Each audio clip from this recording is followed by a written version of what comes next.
Hello, I'm Charlotte Cohen and this is the Scottish Football Podcast. All the news, views and analysis you need on Thursday the 8th of January. And this morning, we're getting a tactical masterclass. Danny Rowe, he's not spoken about philosophies or styles of play. His mantra from the day he walked into Ibrox has been, we'll just get results, finding a way to win. And I think that's what Rangers as a club and the supporters have been crying out for. How is back to basics leading to success for Rangers? What's the secret behind Hibs and Motherwell flying high? And what has Stephen Pressley done on the pitch to turn Dundee's season around? But it's not just what's going right for clubs. Ultimately, for Celtic fans, it is all about winning. I understand that, but I think there was a lot to be excited about if you're a Celtic fan. And in the same time, you have to defend better in the isolated moments. It's as simple as that. We'll examine what on the pitch led to disaster for Celtic under Wilfried Nancy, and who will be joining them on the tactical naughty step. We are breaking down the low block of Scottish football today. The Scottish Football Podcast from BBC Sports Scotland. Alongside me to do so, former Hearts and Dundee United manager Robbie Neilson, who is joining us from sunny Spain. Good morning, Robbie. Morning, Charlotte. Yes, over in Spain for the camp. Yeah, so nice to get a bit of winter sunshine. You're escaping the cold. I did hear that you were saying before we started recording that you would swap doing and do the podcast for me and I would take your place in Spain. No, that's Charlotte. Alongside us, coach and analyst John Walker. John, good morning. How are you? Morning, Charlotte. I'm a bit colder than Robbie will be, so yeah, all good. Yeah. Anyway, plenty to get into this morning. Let's begin with this season's tactical successes. Rangers have gone back to basics under Danny Rowe. I think, John, you called it on the podcast shortly after he took over. Stop the defenders doing silly things, trust the attackers, and you'll get goals and you'll get success from it. I mean, I think all I'd said really was if you keep clean sheets, all you need to do is score a goal, and Rangers will score goals more often than not. I don't even know if that's particularly happened. Rangers have given up like 3 or 4 big chances in the last 5 games, and it feels a little bit more like luck than design just now. But the results are going the way, and I think, as Robbie will agree, that's the only real thing that matters in football when you break it down. Yeah, I think that's right. I think they've become a lot more defensively secure, and as you're just about to touch on there, set plays have become a big part of the game. Obviously, with the new guy coming in, Scott Fry, you see it the other night against Aberdeen. You know, Aberdeen probably had the better chances from open play, but Rangers won 2-0 because of 2 set plays. So that's how tight the game can come. I suppose that's the thing, isn't it? Is it doesn't matter who has the most chances at the end of the day. If you're the one putting the ball in the back of the net, that's all that matters, isn't it? I think that over the course of a season, it has an influence. I think they have short periods where you can have your XG might be very high, but you're actually not putting the ball in the net. But generally, over the course of a season, it balances itself out. I think that Rangers' issue was that they were defensively, critical errors were high, which means that they were losing the ball in poor areas, trying to play in poor areas. I think they've stopped that quite a bit. They're playing a little bit, I wouldn't say more direct, but having less passes in their defensive third, which means there's less chance for error, and then they're just becoming a lot more solid defensively. So it's been an interesting change. I don't think it's been huge tactical one in possession. I think it's been more tactical out of possession. John, where do they go next? What does Danny Rowe do next? I suppose it probably depends on what happens this month and what kind of players come in and go out. Yeah, and what types of players are available. I think watching the Rangers game, I know he made the comments around midfielders being anchors and not supporting the structure enough. Rangers do have this issue, and they had it under Philip Clement as well, where Nico Raskin and Diomande are great footballers, but neither of them have a defensive mind or a switched-on personality that they can pick up those spaces. Rangers need somebody that's able to identify the what-if scenarios. So whilst Rangers are in possession, if this breaks down, who's defensively sound to stop the counter-press? Because if you look at the goal against Celtic, and I hate to be the Rangers fan, but I'm a pessimist and very negative, Nico Raskin's meant to be the anchor midfielder. Connor Barron's taking a throw-in. Diomande's already in the box for the first goal. Nico Raskin goes and Dio doesn't find that pass. You've got Maida Nigrin and Johnny Kenny on the back too. And it's almost suicide when I'm watching it, but Rangers get the goal from it and it turns the game completely. But I always look at going, what if? If that went wrong, who's covering? Where do you break? Where's the counter attack? And I think that's actually what we've seen against Aberdeen. There was 3 or 4 times when Aberdeen won the ball back and played one ball in behind 2 centre halves, and they were clean through and goal. And a few bad touches. We're lucky that the Rangers weren't punished. And he will want somebody that can sniff at that danger, somebody that was like Stephen Davis, somebody that's been like Scott Brown, Callum McGregor in the last 3 or 4 years, that can kind of stop those attacks before they happen. One team who has been excelling this season, maybe the big surprise of the season, is Motherwell. Robbie, talk us through what Jens Bertolascu has done with this Motherwell team.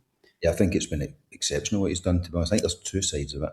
I think there is the tactical side, but I also think there's the mental side where he's given them a freedom to go and play.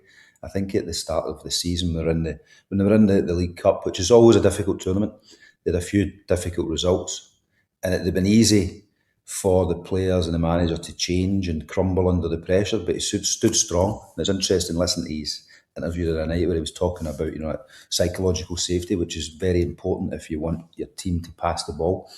And we look at them and they're very adaptable within their shape. They change shapes quite a bit to try and counter the opposition. But I like the way the centre half split. They've got Ward coming up into the centre half position, which is really, really hard to press. And he's got good distribution. I think they're the top team for progressive passes, so they build in their own third, mid, and then they look to play through. But one of the key things about them is that they break the opposition defence the most in the league, which is quite interesting because a lot of times you'll have teams that are one or the other. They build a lot and they don't have a final action in behind, or they don't build and they just do final action. But what Motherwell have got at the moment in this season through the manager is they build well, they build quickly, but they have a final action.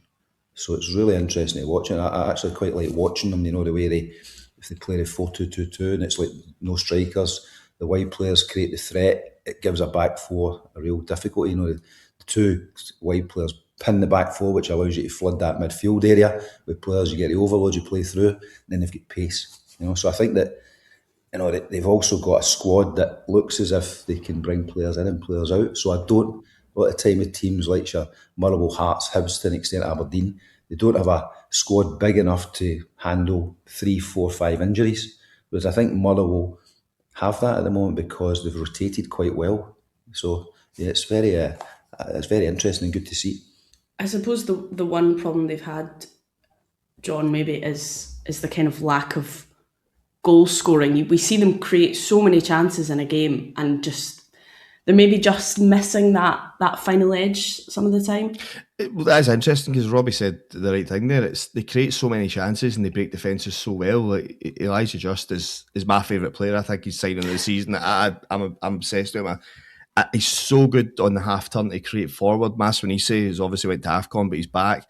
He's been picking up the right amount of goals. But as Robbie said, they can kind of play without a striker and they've got that option. For me, they're not even massively clinical. I think they take probably the right amount of chances to get. Their XG is pretty on par with the goals they score. The defensive structure's exceptional. I think it's something that's only started to get the praise it's got. And I think when you look at that and it's a bombed out Celtic player in Stephen Welsh, it's Paul McGinn and Stephen O'Donnell who are fullbacks naturally, probably coming at the end of like their successful period in their peak careers, that are able to do all these things. Elliot Watt's been exceptional, and I think he is somebody that Rangers probably are looking at for that number 6 role that I spoke about, kind of sniffing out those dangers.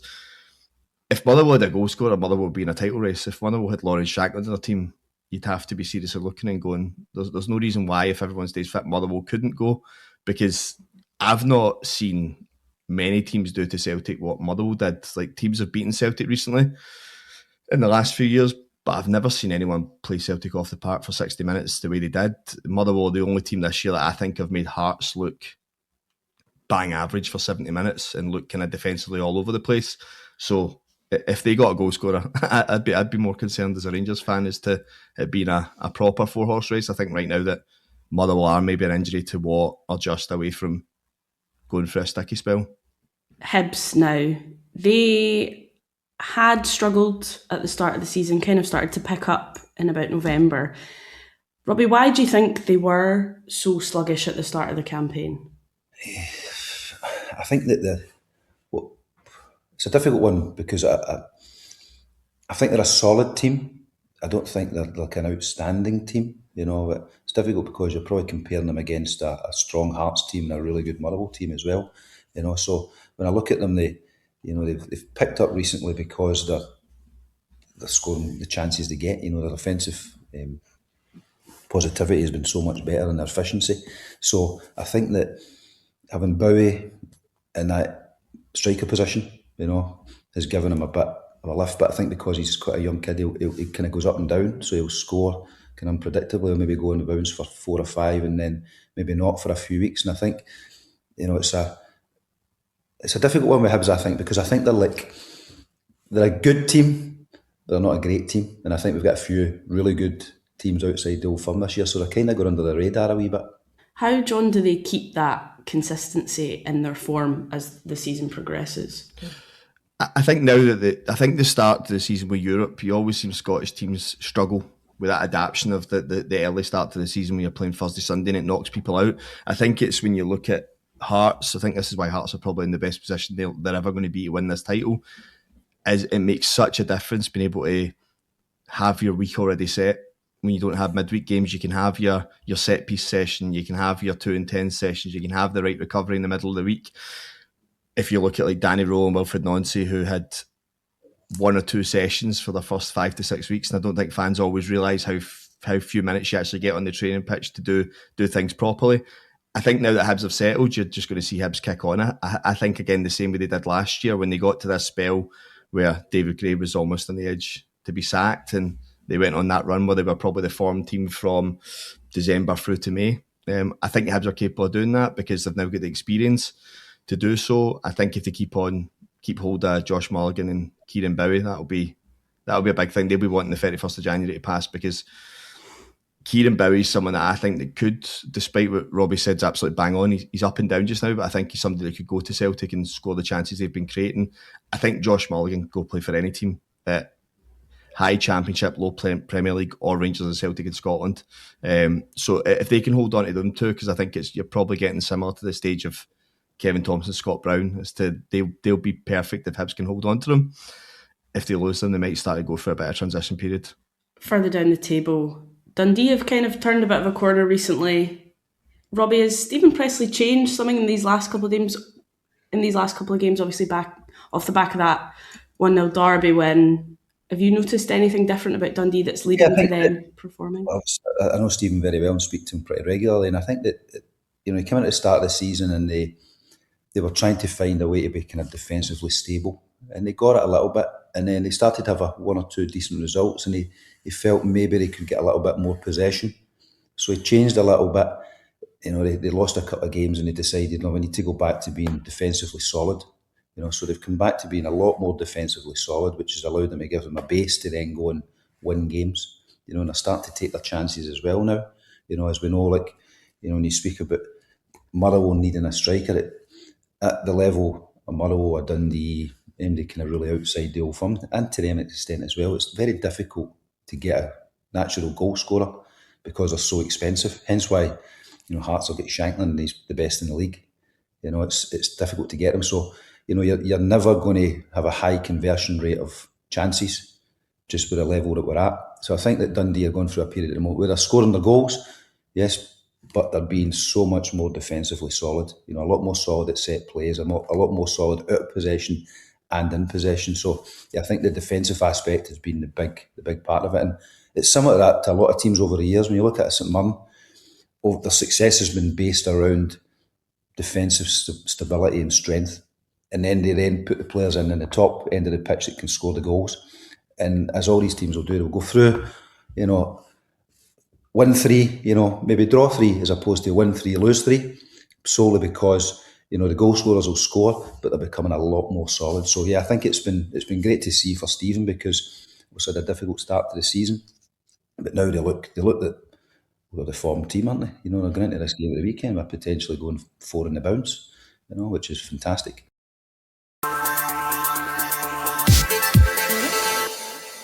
Let's take a look at the teams who are maybe sitting on the naughty step just now. The big one obviously being Celtic. Wilfried Nancy is now gone, but John, there was a lot of noise around his tactics What exactly was going wrong on the pitch when he was in charge? I mean, if you create 30 chances in a game and don't score any in the first half, that's going to be a problem. They could have easily, but I think every Rangers fan, I speak for every Rangers fan, could have been 3 or 4-0 at half time comfortably, and that's the punishment. If you don't have a goal scorer, that's a problem. If Celtic sell Nicholas Cohen and sell Kyogo Furuhashi and don't replace them with goals, there's going to be a problem. And I think that's where probably Wilfried Nancy, when you break it down, he probably believed that he was going to get the process right at Celtic, because he probably looked at it and went, we're creating hats full of chances, except the Motherwell game, which they were totally outplayed in. Celtic have missed more big chances this season than most teams have created. I think it's like 37 big chances they've missed. If you're missing 3 big chances a game, you can't be top of the table. So I think it's probably simplistic to put that down to just saying Celtic get the right number 9 and they'll be fine. But I actually do see that, because that's been 3 different managers and it's been the same pattern. Even under O'Neill, Rodgers, they missed more big chances than teams were creating. They get a goal scorer, Celtic will be fine. I think what you'll see is they need to sign a centre-half. I like Liam Scales. I'm surprised Liam Scales actually comes in for the scrutiny he does. I actually think he's the quote-unquote best available centre-half they actually have, and I don't think it's surprising that he's been left out of 2 of the worst performances that's cost them the job. So I think he'll come back in, but they need to sign a centre-half. They've signed a right-back. You're going to be missing Johnston and Vickers. Celtic still have, 14 of the 15 players that were on the pitch have won titles and cups at Celtic. So where Rangers and Hearts don't have that experience, Celtic do. And that's the concern for me as a Rangers fan. When I look at it, I go, a number 9 and they've got players that know what a title race requires. I just think it's just timing. As long as they start taking their chances, I do not see how a team can go through a season continually the way Celtic are and miss all the chances they're missing. Robbie, do you think it would have ever gone right for Nancy? Do you think, as John said, if they got a striker in, somebody who could score goals, maybe signed a centre-half in January, do you think things would have turned, or do you think we would have still seen the same results? I'll be honest with you, I think that if the board had spent 50 million in the January, it would change, because ultimately, it comes down to players. I think the issue with Celtic, Wilfried Nancy coming in, is that he wouldn't adapt to get to the window. When you come into a club, you go window to window. If you take over in the summer, perfect, because you can then build your squad, you can then coach them for 6 weeks, for pre-season. When you come in, your job is to get the team in the best condition you can get them to and position at the window, and then adapt the squad within the window. I think the issue with Wilfried Nancy was he came in and took a winning team and changed them before the window, and then put them in a more difficult position, as we know in any football club, but especially Old Firm. You have to win every week, and I think that's one of the issues with Wilfried Nancy coming in. Obviously, I've coached out in America. I know what the mentality is like. The mentality is, if you're not winning, do plan A better. It's not go to plan B or plan C. Whereas when you're in Scottish football and the Old Firm, you just have to find a way to win. And that was a problem for me. He didn't find a way to win. He tried to make his plan A better, and he was trying to fit players into the system.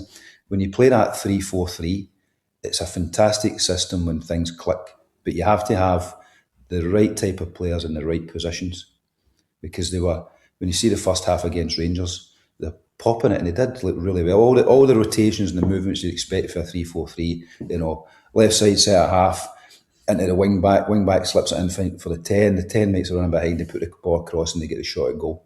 Fantastic. The difficulty you have with a 3-4-3 is on a transition you can be very, very open if you're not set up well behind the ball. So if you're playing with two full-backs in outside centre-half positions, at times they drift wide and they drift into pockets that doesn't protect the transition, and that's when you end up with the 1v1s, the 2v1s, and then you need your 2 centre midfielders to sit. So you almost attack with 5, defend with 5. But what Celtic were doing was they're attacking really well, but the fullbacks are starting to drift out centre half, so it opens up a 1v1 with a trusty or one of the centre halves. One of the midfielders is disappearing into the box. You've then got McGregor, who hasn't got the legs he used to have to cover the ground. He's now drifting out behind the ball, and there's massive gaps behind it. So if you want to play this 3-4-3, great in possession, but you've got to have the right players defensively, and that was the big issue. So not finding a way to win, and then not having the players to play that system. So it just all spiralled, and I know what football was like. You lose one, you lose the next one. The players start to lose belief, the fans lose belief, and then eventually the board lose belief, and then you're out the door. Well, I suppose the fans have got what they've been asking for a while, and Martin O'Neill coming back. And John, do you think we'll see a back four from Celtic again at the weekend? I think it's pretty safe to assume that'll be the case. I think you'll see Trusty and Scales, Tierney, and I reckon it will still be Ralston just now. I don't think Rahul's ready to start. So I think, yes, it'll be the back four. And then, like I've said, beyond that, Celtic have got 6 players ahead of that have won titles, that can score and create chances. Callum McGregor doesn't have the legs he had. That was very clear in the Old Firm. But Callum McGregor's also shown this season that he's capable of winning games for Celtic and still has all that control and all that experience. I think it's one of those ones where it's like Wilfried Nancy's style of play and philosophy is to win football matches as well. But I think some people just have a knack of doing it different ways, and I think Martin O'Neill has that. I think his coaching staff is incredibly experienced. I think if you've got 2 in your coaching staff that have been first team managers at the level they've been, that helps you as well. Well, let's take a look at Killie, who've also been having their fair share of struggles. Robbie, you'll have probably been doing your homework on them recently. Confidence seems low. Do you think they just need to get back to basics, stop the rot, and build from there? I think, kind of similar to Rangers, they need to stop conceding goals. I think they've got a minus 19 goal difference, I think it is at the moment, which, is not going to get you out of trouble. I think their points per game is 0.6 per game. If that continues, they're going to continue to be in trouble. This game at the weekend is huge for them against Livy, obviously.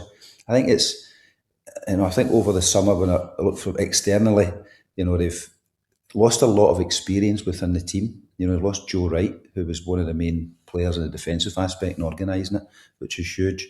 And they've brought in a couple of young players into the team who I actually think are very good players. The young centre-half, Shell Brown. They've got Watson in there, they've got Brannan as well. I think they're some really good young ones. I just think they need a little bit more experience round about them. Also, injuries has caused them a bit of an issue recently. McGuinness, a big player for them if they can get him fit. I think Kelty's out now as well. The goalkeeper's been out for a number of weeks now. I'm not sure when he's going to be back.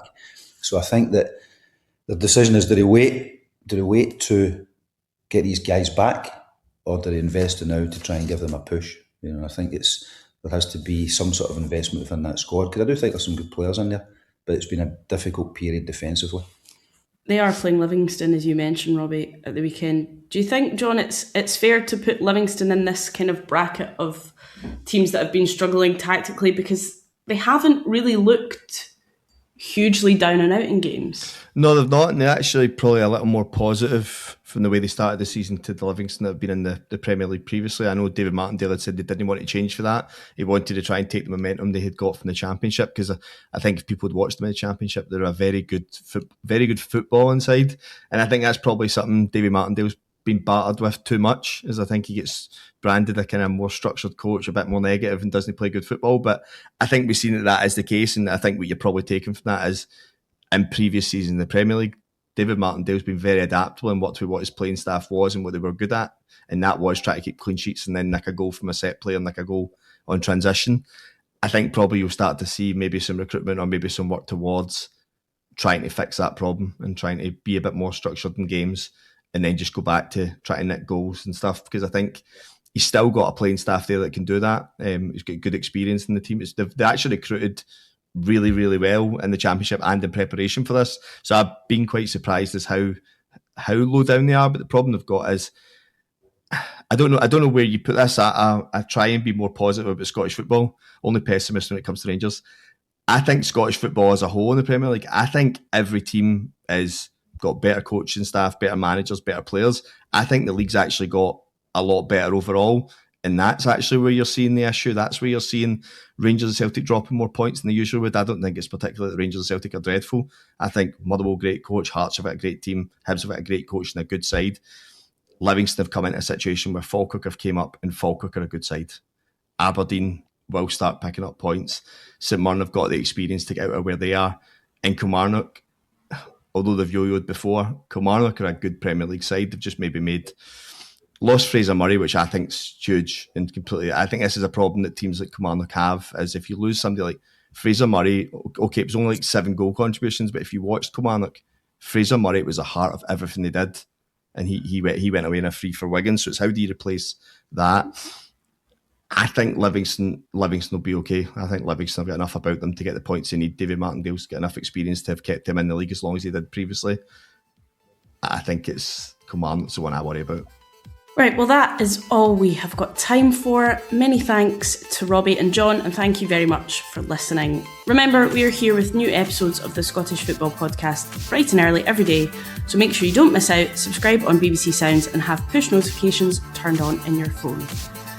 Have a wonderful rest of your day, and we shall catch you again very soon. It's petty, it's ill-informed. Are President Trump's cuts having an adverse effect on research? It's pandemonium. What number's that in the periodic table? PD, number 47. I don't know. I've done the shooting clays before. The longer you do it, the shorter obviously it gets. When Craig said there he'd been shooting the clays, I imagined him out a back line. Somebody's washing, you know. William Shatner, his secretary, contacted me to say, when Bill has a question now and again, can he contact you? And then one time he called me up and he wanted to know, David, what is a photon? I'm thinking, this is incredible. Captain Kirk wants to know what a photon is, you know. I once met a guy who referred to a globe as a bomb app. A